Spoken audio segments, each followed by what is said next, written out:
खबर तालिबान को लेकर भारत में धर्मगुरु और मुस्लिम नेताओं के लगातार अजीबोगरीब बयान सामने आ रहे हैं। बात निकलेगी तो फिर दूर तक जाएगी, समझे आप।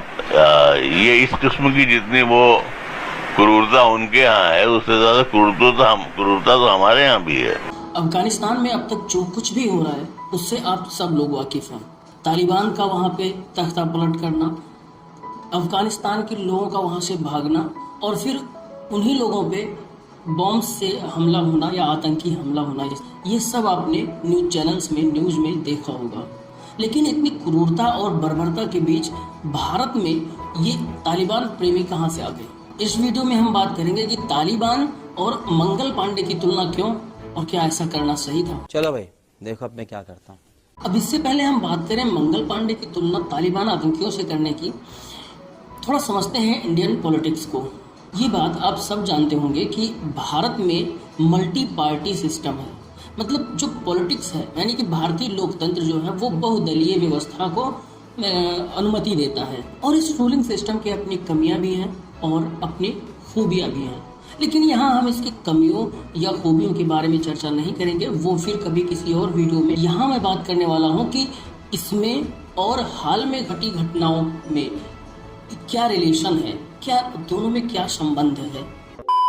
अब जैसे मैंने स्टार्टिंग में कहा कि भारत में मल्टी पार्टी सिस्टम है, मतलब ये बहुत सारी पार्टीज, वो स्टेट लेवल की फिर सेंटर लेवल की, तो इतनी सारी पार्टीज और उनके फिर अलग अलग आइडियोलॉजी, तो अलग अलग आइडियोलॉजी के साथ उनकी आइडियोलॉजी के डिफरेंसेस भी हैं। अब इन्हीं डिफरेंसेस के चलते आपने ऐसे टीवी डिबेट्स भी देखे होंगे, टीवी हॉट डिबेट्स भी देखे होंगे। खामोश रहना, प्लीज कीप क्वाइट, चुप करो। चार बीवियों वाले चुप करो एक से। अरे भाई तुम आप क्या अपनी बीवी बोलो, चार शादियां करने वाले बेकार लोग। और कई बार तो इनको मनोरंजन के तौर पे आपने एंजॉय भी किया होगा। ना क्या कर रहे हैं आप, ये बोलिए। मैडम तुमने क्या होता है, ये तुमने क्या होता है। नहीं आप ये एंकर बैठी हैं, आप नहीं कह सकते हैं। सारे लोग वैसे ही हैं। बिल्कुल नहीं चलेगा, ये सब नहीं चलेगा। आप सबको आप वहाँ तक सब सही होता है। प्रॉब्लम वहाँ शुरू होती है जब एक दूसरे के विरोध में पार्टीज अपने आइडियोलॉजी के एक्सट्रीम पे पहुंच जाती हैं। और ये सिर्फ पॉलिटिकल पार्टीज में ही नहीं बल्कि इंडिविजुअली लोगों में भी हमें ये देखने को मिलता है। फिर चाहे वो जर्नलिस्ट हो, राइटर हो, कोई फिल्म मेकर हो, वो अपनी आइडियोलॉजी के हिसाब से, अपनी आइडियोलॉजी और एजेंडे के हिसाब से वो सेलेक्टिव चीज़ें आपको दिखाते हैं और तभी ऐसी घटनाएं सामने आती हैं। वो फिर चाहे मनोज राणा का केस हो या फिर मंगल पांडे का तालिबान आतंकियों से तुलना कर देना। मुझे तालिबान में मंगल पांडे दिखता है, टाइम्स नाउ में क्या करूं? लीजिए I find element of divinity. Oh my God! और देखो बात अगर ये है कि क्या ये सही था या गलत था, then answer is obvious that बिल्कुल ये गलत था, उसमें कोई शक नहीं है, उसमें कोई दो राय नहीं है। मंगल पांडे ने अपने देश के लिए गोली खाई, अपने देश के लिए वो लड़ते हुए वो उन्होंने अपने आप को शहीद किया। और तालिबान आतंकी क्या कर रहे हैं, अपने ही देश के लोगों को उनके ही देश से भगा रहे हैं और उन पर बॉम्ब से हमले करवा रहे हैं। तो तुलना तो दोनों में दूर दूर तक कहीं नहीं बनती, वो तो कतई एकदम गलत है। सोचना भी गलत है एक तरीके से। तालिबान और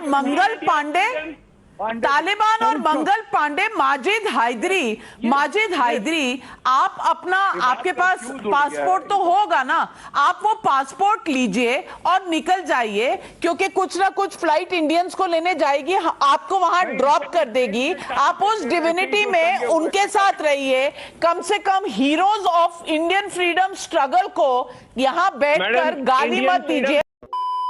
तो इस वीडियो को मैं बस यहीं तक रखता हूँ। उम्मीद करता हूँ कि आपको ये वीडियो थोड़ा सही लगा होगा, पसंद आया होगा। आप में कमेंट में बताइए कि आप क्या सोचते हैं इन सारे टॉपिक्स पे। और दूसरी बात कि ये मत सोचिए कि मैं इससे ये क्या कर रहा हूँ, नहीं ऐसा नहीं है। हम सबको इंटरेस्ट लेना पड़ेगा इन सारी चीज़ों में, क्योंकि ये इम्पॉर्टेंट चीज़ें होती हैं, ये गंभीर मुद्दे हैं जो रिलेटेड हैं, हमसे रिलेटेड हैं और इनका हम पे डायरेक्ट या इनडायरेक्ट इम्पैक्ट पड़ता ही है। तो हमें इन पर भी विचार करना पड़ेगा, तो हमें इसके बारे में भी सोचना पड़ेगा।